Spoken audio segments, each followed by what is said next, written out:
Bon, dans le cours de civique ou civique, éducation civique, il faut ajouter morale et politique. On nous enseignait les branches du gouvernement, le législatif, le judiciaire et l'exécutif. En fait, c'est un verset biblique qui a été utilisé, qui a été déconstruit pour créer la démocratie. Ça, c'était à l'heure des réformes en Europe. Et nous précisons que la réforme politique est la fille de la réforme de l'Église. C'est parce que les rois, les présidents, les chefs d'État ont été totalitaires et machiavéliques qu'on a jugé bon de ne pas concentrer tous les pouvoirs dans les bras, dans les mains d'un seul individu.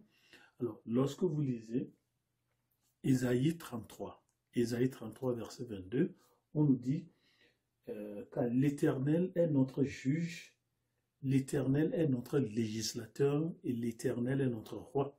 Donc, on a déconstruit Ésaïe 33, verset 22.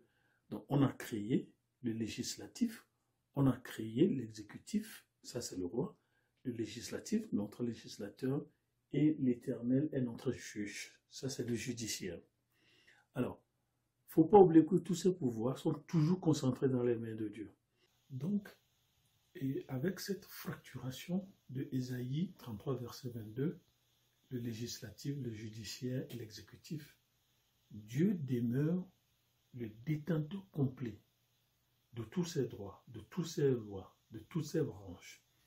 Maintenant, tous ceux qui sont dans l'exécutif, le judiciaire et même dans le législatif doivent faire suivre la volonté de Dieu, doivent suivre la loi de Dieu. Dieu reste toujours le législatif. Vous allez vous comporter sur la terre comme je veux. Alors, c'est pourquoi quelqu'un a dit, Dieu jugera les juges et les législateurs. Donc, les lois que nous votons, est-ce que ce sont des lois en honneur, en dignité et en exécutif du sceau de Dieu, c'est-à-dire l'être humain créé à son image, ou bien ce sont des lois qui déféminisent les femmes ou bien qui démasculinisent les hommes et qui donnent plutôt le statut d'homme à des animaux ou l'environnement a plus de valeur que l'être humain. Alors, quelles sont les lois que nous votons? Dieu n'a pas oublié ça. Il est le législateur. C'est pourquoi Jésus a dit, notre Père qui est aux cieux, que ton règne vienne et que ta volonté soit faite sur la terre.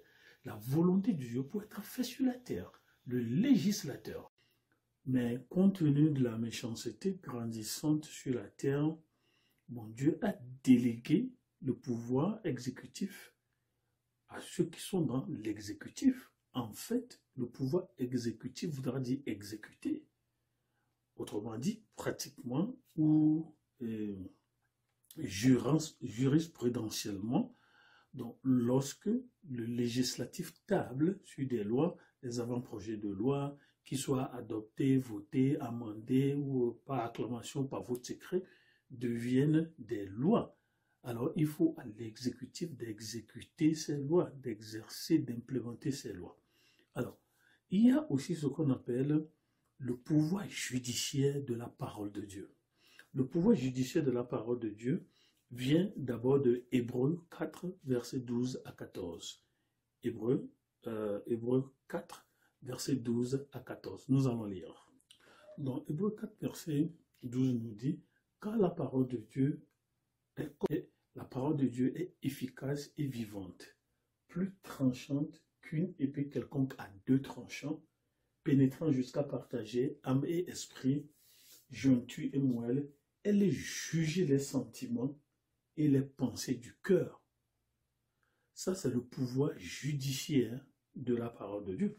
Alors, le pouvoir judiciaire de la parole de Dieu, c'est ce qu'on appelle aussi l'épée de l'esprit. Donc, vous avez Éphésiens 6, 17 qui dit « Prenez aussi le casque du salut et l'épée de l'esprit qui est la parole de Dieu. » L'épée de l'esprit, la parole de Dieu, est une épée à double tranchant. Alors, la première tranchant Et c'est c'est là où la parole de Dieu essaie de convaincre et de convertir. Vous avez Hébreux 4, verset 2. Mais la deuxième tranchante, c'est là où la parole de Dieu condamne et détruit. Vous avez ça dans Hébreux 4, verset 14.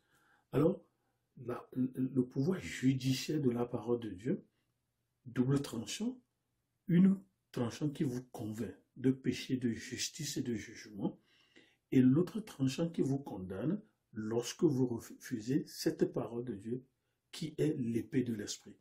Alors, l'épée de l'esprit, alors ce pouvoir judiciaire de Dieu sort de la bouche de Jésus-Christ. L'épée de l'esprit, c'est la parole de Dieu. Donc, nous que faisons des prières, des combats spirituels, ce qu'on nous demande d'utiliser, c'est l'épée de l'esprit, qui est la parole de Dieu. Et cette parole est Jésus. Cette parole qui était avec Dieu et était Dieu, qui était au commencement avec Dieu. Alors, lorsque nous prions, nous utilisons la parole de Dieu et non les lames, les couteaux, les pilons, les choses comme ça. Ça, c'est la démonisation de l'esprit, de l'épée de l'esprit. Ces choses ne cherchent pas les démons. On ne peut pas utiliser les éléments qui ne sont pas spirituels, même si on les magnétise, même si on les stigmatise, même si on les amplifie. On crée un champ magnétique autour de ces choses, un champ spirituel, un champ sorcier autour de ces choses. Il ne peut pas chasser le démon ou le Satan.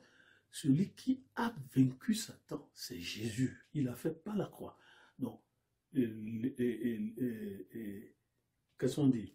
Le pouvoir judiciaire de la parole de Dieu, c'est l'épée de l'esprit qui sort de la bouche de Jésus.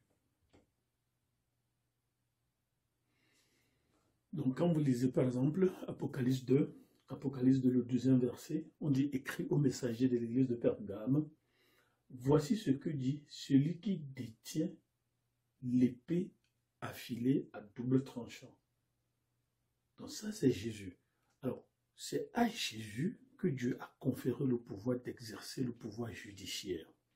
Donc, cette parole, quand vous la rejetez, vous êtes condamné et vous viendrez au jugement. C'est ce que Jean 3, verset 36 a dit. C'est pour cela que Jean 5, Jean nous dit, car comme le Père a la vie en lui-même, ainsi il a donné au Fils d'avoir la vie en lui-même. Et il lui a donné le pouvoir de juger, parce qu'il est fils de l'homme. Ne vous étonnez pas de cela, car l'heure vient où tous ceux qui sont dans les sépulcres entendront sa voix.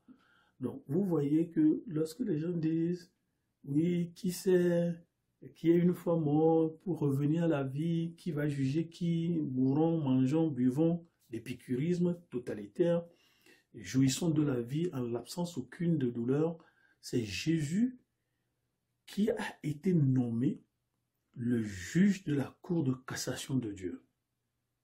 Donc, c'est lui qui tranche et range et casse tous les dossiers. Donc, lorsque on parle de Jésus et vous n'acceptez pas Jésus, ça voudra dire que vous avez accepté vous faire juger par Jésus, de la bouche duquel sort cette épée tranchante. La première partie, convaincre, convertir ou condamner et détruire. Alors, Dieu lui-même, il est législateur, il a le pouvoir législatif. Dieu est notre juge, il a le pouvoir judiciaire. Et Dieu est notre roi, Ésaïe 33, verset 22, il a le pouvoir exécutif et il a conféré le pouvoir judiciaire à notre Seigneur Jésus-Christ. C'est pourquoi Jésus dit, celui qui croit en moi ne passera pas en jugement, mais ira en la vie éternelle. On va vérifier ça.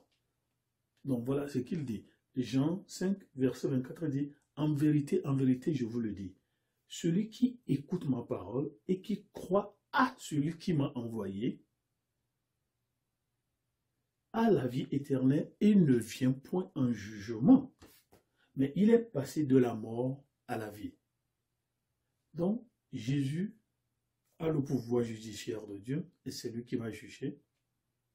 Alors, pourquoi est-ce que vous ne voulez pas permettre à l'autre tranchant de l'épée qui sort de la bouche de Jésus, qui est la parole de Dieu, de vous convaincre, de vous convertir, au lieu que vous passiez au jugement et à la destruction.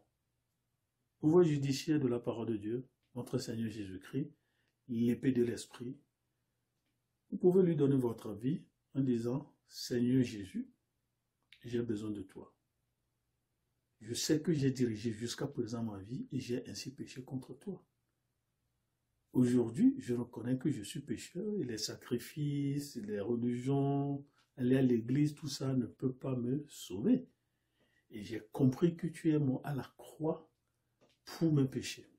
Donc j'ouvre la porte de ma vie et je t'invite personnellement comme mon sauveur et Seigneur personnel. Prends la direction de ma vie et fais de moi la personne que tu désires que je sois. Alors, en faisant cela, vous passez de la deuxième tranchante de l'épée de l'esprit, qui est la condamnation et le jugement, et vous venez maintenant à la première tranchante de la parole de Dieu, qui est la vie éternelle. Voilà la théologie bibliquement enseignée pour voir et donner votre vie à Jésus avant qu'il ne soit trop tard. Parce que les signes précurseurs de son arrivée sont presque là. Et jusqu'à quand? Au revoir.